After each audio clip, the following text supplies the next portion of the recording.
Even when you feel low, you can still go. Even when you feel slow, you can still go. Even when there's no hope, you can still go. I never answer to no, man, I still go. Go, go. Hello students, तो स्वागत है आपका नई video में। आज हम आपको करवाएंगे क्लास 9 सीबीएसई का चैप्टर नंबर 5। 9 सीबीएसई का चैप्टर नंबर 5 है, जिसका नाम क्या है हमारे पास, exploring mixtures and their separation. Basically क्या है बेटे, पहले जो सिलेबस था क्लास 9 का वो अब चेंज हो चुका है। जो पहले 9 सीबीएसई का पहला चैप्टर होता था वो क्या होता था, मैटर क्या है, जो चीज़ें आप जिस रूम में बैठे हो, जो चीज़ें आपको दिख रही है उसका कुछ ना कुछ मास है, उसने कुछ जगह रोकी हुई है, उसको हम क्या बोलते हैं, मैटर बोलते हैं। तो हमारे पास क्या वो वाला चैप्टर क्या अब हमारे सिलेबस में से हट गया है। 9 सीबीएसई का ये चैप्टर नंबर 5 है। नाम क्या है इसका, exploring mixtures and their separations.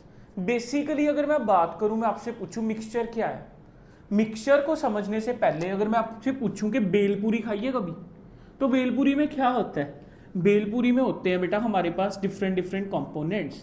अगर मैं आपसे बात करूं बेटा मिक्सचर में क्या है, जैसे मान लो आप चिप्स ऐड कर दिए, आपने क्या है बेटा उसमें अनियन ऐड कर दिया,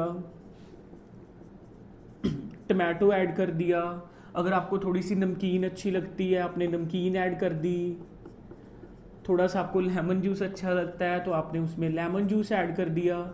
तो जब आप इन सभी चीज़ों को बेटा मिक्स कर रहे हो तो आपके पास क्या बन रही है, बेलपूरी। तो बेलपूरी भी क्या है हमारे पास, एक मिक्सचर है।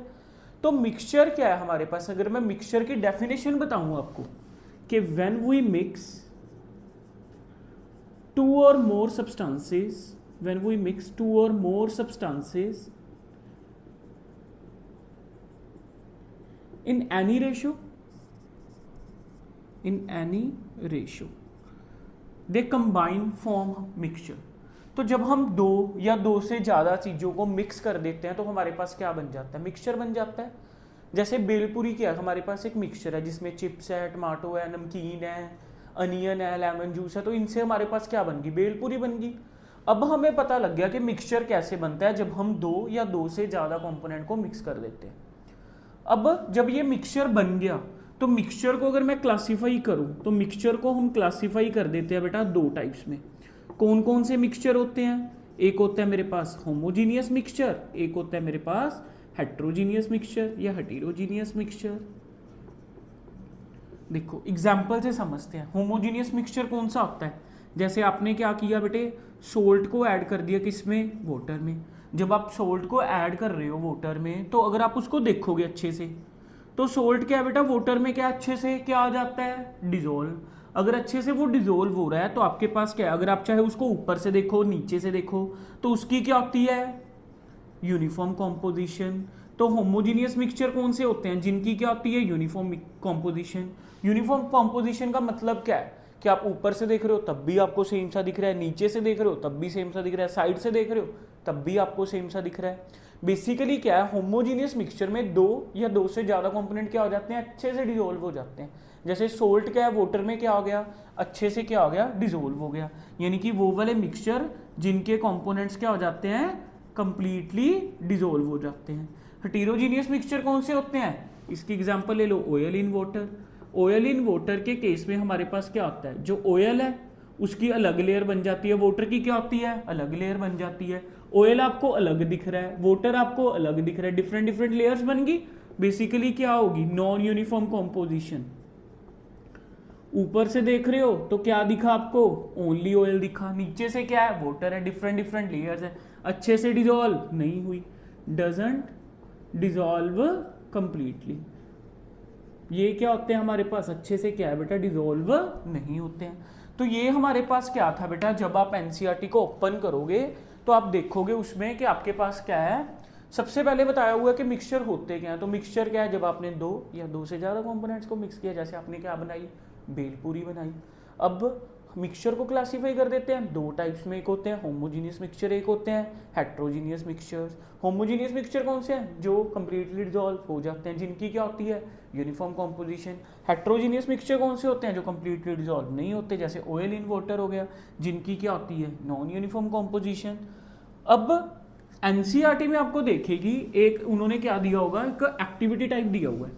उस एक्टिविटी में उन्होंने क्या किया होगा, बेसिकली उन्होंने क्या है 3 सोल्यूशंस बनाए। एक ए सोल्यूशन है, एक बी सोल्यूशन है और एक सी सोल्यूशन है।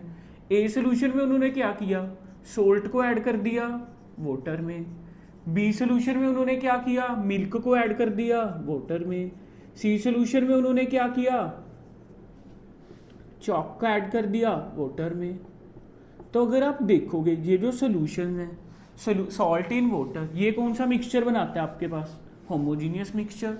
सॉल्ट इन वाटर क्या बना लेता है बेटा आपके पास, होमोजीनियस मिक्सचर। अगर मैं बात करूं मिल्क इन वाटर की, तो ये देखने में तो कैसा लगता है, होमोजीनियस, बट एक्चुअल में क्या होता है, हेट्रोजीनियस। तो ये कौन सा होता है मेरे पास, हेट्रोजीनियस।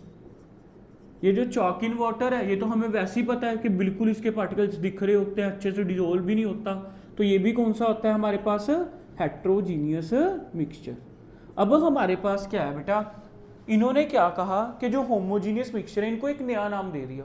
होमोजीनियस मिक्सचर को क्या नाम दे दिया इन्होंने, सोल्यूशन। होमोजीनियस मिक्सचर को इन्होंने क्या नाम दे दिया बेटे, सोल्यूशन नाम दे दिया।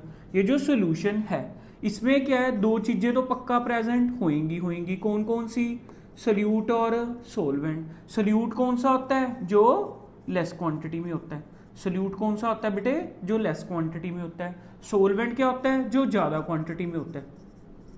देखो कैसे पता लगा मेरे को, सोल्यूट क्या है, जो लेस क्वांटिटी में, जैसे नमक है, नमक कम क्वांटिटी में होएगा तो ये क्या बन गया बेटे, सोल्यूट बन गया। पानी ज्यादा क्वांटिटी में होएगा तो ये मेरे पास क्या बन गया बेटा, सोलवेंट हो गया। सिमिलरली क्या है बेटा हमारे पास, वो वाला सोल्यूशन जिसका सोलवेंट क्या होता है, वाटर। वो वाला सोल्यूशन जिसका सोलवेंट क्या होता है, वाटर। वो वाले सोल्यूशंस को हम कौन सा सोल्यूशन कहते हैं, एक्वस सोल्यूशन। तो एक्वस सोल्यूशन की अगर मैं डेफिनेशन लिखूं तो क्या डेफिनेशन बनेगी, द सॉल्यूशंस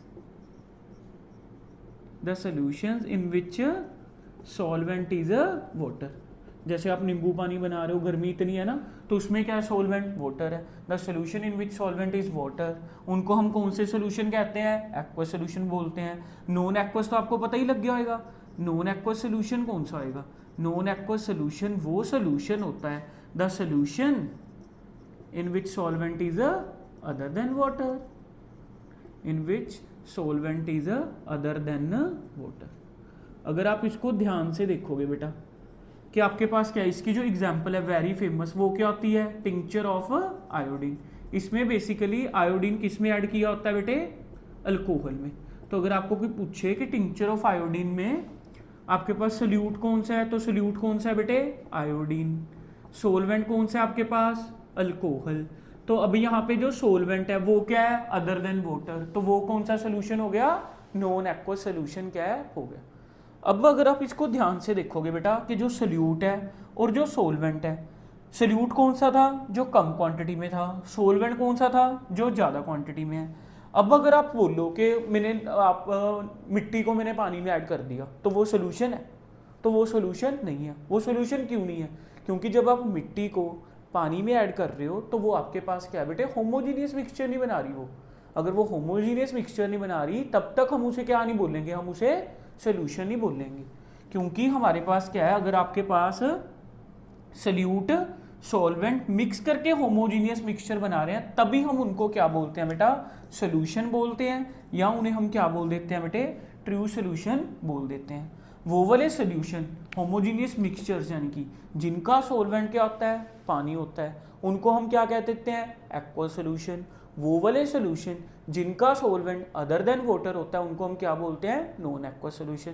उसकी मोस्ट इंपॉर्टेंट एग्जांपल कौन सी है, टिंक्चर ऑफ आयोडीन, जो as a cough syrup use होती है। उसमें क्या है हमारे पास, सोल्यूट कौन सा होता है, आयोडीन होता है, सॉल्वेंट कौन सा होता है, वो अल्कोहल होता है। क्लियर है बेटे। तो यहाँ तक हमें पता लगा कि जो सोल्ट इन वाटर है वो एक होमोजीनियस मिक्सचर बना रहा है। जो मिल्क इन वाटर है दिखने में क्या लगता है, होमोजीनियस, बट एक्चुअल में क्या होता है, वो हेट्रोजीनियस। ऐसे सॉल्यूशंस को हम क्या बोलते हैं, कोलाइड्स, या हमारे पास क्या बोल देते हैं बेटा, colloidal solution. Chalk in water के केस में हम ऐसे सॉल्यूशंस को क्या बोल देते हैं जिनके पार्टिकल का साइज बिगर होता है, ऐसे सॉल्यूशंस को हम क्या बोल देते हैं, सस्पेंशन। क्या बोल देते हैं, सस्पेंशंस क्या है बेटा, बोल देते हैं। अब हम वन बाय वन क्या है डिस्कस करेंगे ट्रू सोल्यूशन और कोलाइडल्स और सस्पेंशंस का डिफरेंस। अब देखते हैं अब हम इनका डिफरेंस। तो क्या डिफरेंस है इनके केस में, ऊपर हम एग्जांपल लिख लेते हैं, फिर हमारे पास क्या है, हम इनका डिफरेंस क्या है बेटे चेक करते हैं। सबसे पहले हमारे पास ये कौन सा था, सॉल्ट इन वाटर, यानी कि हमें याद रहेगा एग्जांपल से कि ये कौन सा सोल्यूशन है, ट्रू सोल्यूशन। नेक्स्ट हमारे पास बी के केस में हमारे पास क्या चीज थी, मिल्क इन वाटर। सी हमारे पास क्या था, चॉक इन वाटर। इनको हम क्या बोलते हैं, कोलाइडल्स, कोलाइडल सोल्यूशन। और चॉक इन वाटर वाले को हम क्या बोलते हैं बेटा, सस्पेंशन।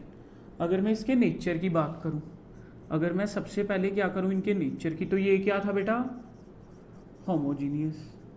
होमोजीनियस कौन सा होता है, जिसकी यूनिफॉर्म कॉम्पोजिशन होती है। ये देखने में होमोजीनियस होता है बट एक्चुअल में क्या होता है, हेट्रोजीनियस। सस्पेंशन वाला भी क्या है बेटा हमारे पास, हेट्रोजीनियस।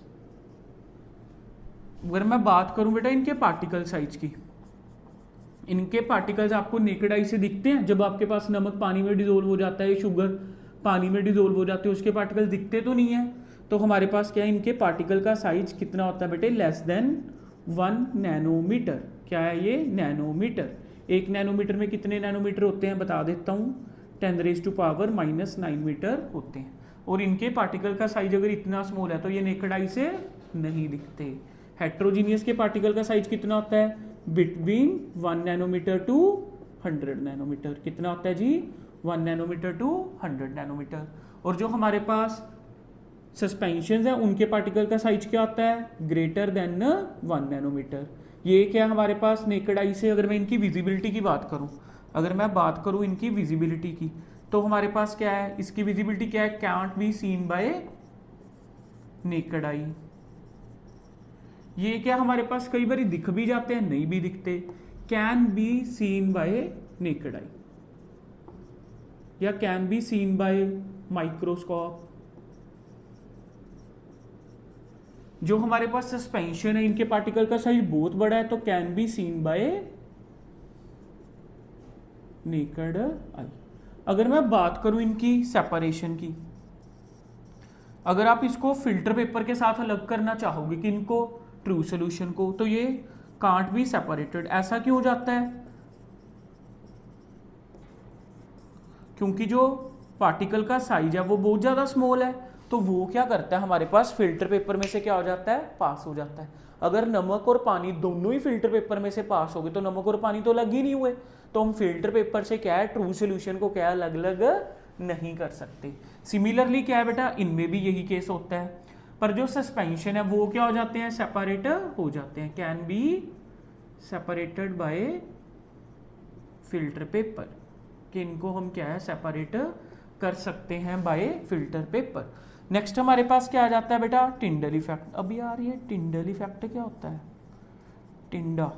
टिंडल इफेक्ट क्या चीज है, देखो बेटा टिंडल इफेक्ट बेसिकली क्या है, देखो आपने देखा होगा, मान लो एक डार्क रूम है या आप जंगल में, आपने फिल्मों में सीन देखते हो कि जो लाइट आ रही होती है सूरज की रोशनी, उसका पाथ प्रॉपर विजिबल होता है। वो क्यों विजिबल होता है, क्योंकि जो लाइट है वो क्या हमारे पास स्कैटर होगी। स्कैटर का मतलब क्या होता है, खिंडना। वो क्या स्कैटर होगी बाय द डस्ट पार्टिकल, जिसकी वजह से हमारे पास लाइट का पाथ क्या हो गया, विजिबल। तो बेसिकली क्या है बेटा हमारे पास जो टिंडल इफेक्ट है, टिंडल इफेक्ट क्या चीज है, the scattering of light particles, the scattering of light particles by which the path of light become visible, by which the path of light become visible। इस चीज को हम क्या बोलते हैं, टिंडल इफेक्ट। तो ये कौन कौन शो करता है, ट्रू सोल्यूशन क्या है बेटा, टिंडल इफेक्ट नहीं शो करते क्योंकि उनके पार्टिकल का साइज बहुत छोटा है। टिंडल इफेक्ट कौन शो करता है, कोलाइडल सोल्यूशन शो कर देते हैं। सस्पेंशन भी क्या है बेटा हमारे पास क्या है, टिंडल इफेक्ट क्या है, शो कर देते हैं। टिंडल इफेक्ट बेटा आपके एग्जाम पॉइंट ऑफ व्यू से क्या है, काफी इंपॉर्टेंट है, एक बार दोबारा बता रहा हूँ। The scattering of light, light का खिंडना किससे, बाय द कोलाइडल पार्टिकल्स या by the particles by which the path of light become visible. ये कौन शो करता है? ट्रू सोल्यूशन क्यों नहीं शो करती? क्योंकि उनके पार्टिकल का साइज छोटा है, कि वो इतने कैपेबल नहीं है कि वो लाइट के पार्टिकल को स्कैटर कर पाए। तो हमारे पास कौन शो करता है? हमारे पास कोलाइडल सोल्यूशन और सस्पेंशंस क्या बेटा शो करते हैं? क्या? Tyndall effect. अगर मैं इनकी और प्रॉपर्टीज की बात करूं, यहाँ तक आपने नोट कर लिया होगा तो इसका स्क्रीनशॉट ले लेना। नेक्स्ट हमारे पास कौन सा टॉपिक है जी? अगर मैं बात करूं इनकी स्टेबिलिटी की, ट्रू सोल्यूशन के जो पार्टिकल्स हैं वो क्या उसमें अच्छे से डिजोल्व ही रहते हैं, नीचे नहीं बैठते कुछ टाइम बाद। ये क्या होते हैं? Highly stable. सस्पेंशन में क्या है, जो हमारे पास चौक का है उसके पार्टिकल नीचे बैठ जाएंगे, तो ये क्या होते हैं? Not stable. ये क्या होते हैं बेटा? हमारे पास less stable than true solution but more stable than suspensions। एक और चीज जो आपको देखने को मिलेगी किन में? कोलाइडल सॉल्यूशंस और सस्पेंशन में, इनकी जो मूवमेंट है, किन की मूवमेंट? कोलाइडल पार्टिकल्स की। ये जो कोलाइडल पार्टिकल्स की मूवमेंट होती है, कौन सी मूवमेंट? Zigzag movement. ये जो जिगजैग मूवमेंट है उसको हम क्या बोलते हैं बेटा? Brownian movement. कौन सी मूवमेंट है जी? ये ब्रोनियन मूवमेंट। कि जो इनके पार्टिकल्स है ना वो बेटा एक जगह पे टिक के नहीं बैठते, वो क्या करते रहते हैं? जिगजैग क्या करते रहते हैं? मूव करते रहते हैं। यही जो हमारे पास जिगजैग मूवमेंट है बाय द कोलाइडल पार्टिकल्स या सस्पेंशन पार्टिकल्स, उसको हम कौन सी मूवमेंट बोल देते हैं बेटा? Brownian movement. ये कौन शो करते हैं? एक तो कोलाइडल सोल्यूशन और कौन शो करते हैं? हमारे पास सस्पेंशन क्या है? शो करते हैं। तो आपने क्या करना है, ये वीडियो यहाँ तक देखनी है, अच्छे से देखनी है। 2x पे करने की कोई ज़रूरत नहीं है क्योंकि मेरी स्पीड वैसे ठीक ठाक है ना। तो आपने देखनी है, साथ साथ जो चीज़ें मैं आपको बोल रहा हूँ वो आपने क्या कर लेनी है? नोट कर लेनी है। अगर आपको कोई डाउट है तो आप कमेंट्स में क्या है पूछ सकते हो। Thank you. तो नेक्स्ट वीडियो में हम डिस्कस करेंगे सॉल्युबिलिटी वाला topic. Thank you. Like share and subscribe.